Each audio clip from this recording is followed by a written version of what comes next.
Kintampo in the Bunahafo region has been named as the second town to host the Ebola clinical trials after Hohoi in the Volta region.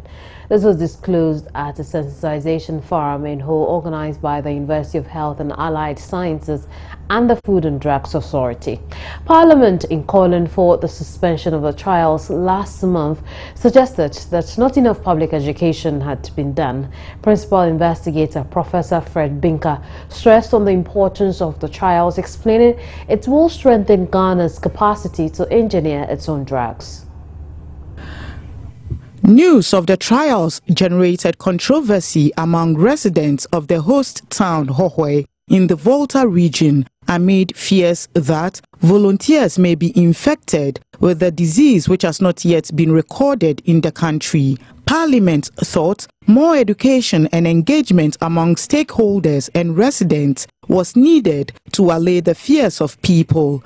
Consequently, Principal Investigator Professor Fred Binka is assuring Ghanaians that the trials will not harm citizens, but rather shield them in case of another outbreak. He adds the Onkosakasis Research Center in Hohoi, since its establishment in 1986, has supervised over 30 clinical trials. The WHO developed a phase 1 trial facility in Hohoi in 1986, where they started testing all the drugs that we use in onchocerciasis treatment.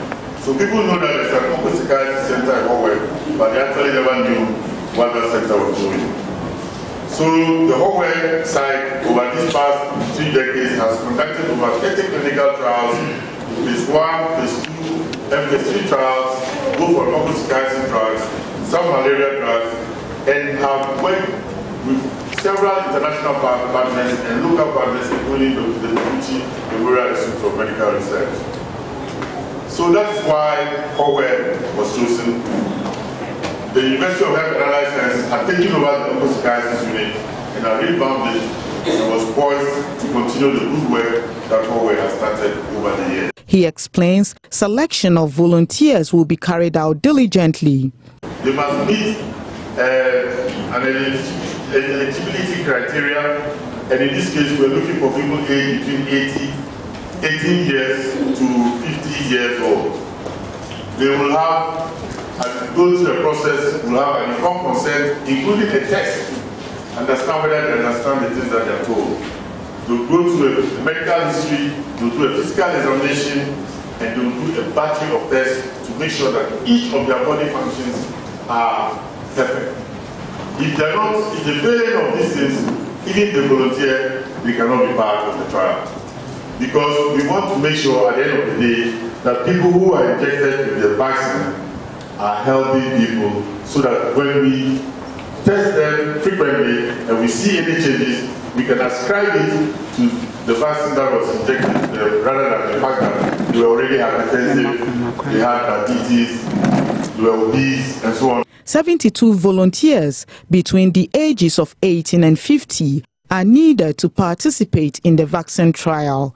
Though the selection process has not begun, some students of the University of Health and Allied Sciences have expressed their willingness to volunteer. I think I can go and I'll personally volunteer if I can to take part in the trial. I believe that science is evidence-based.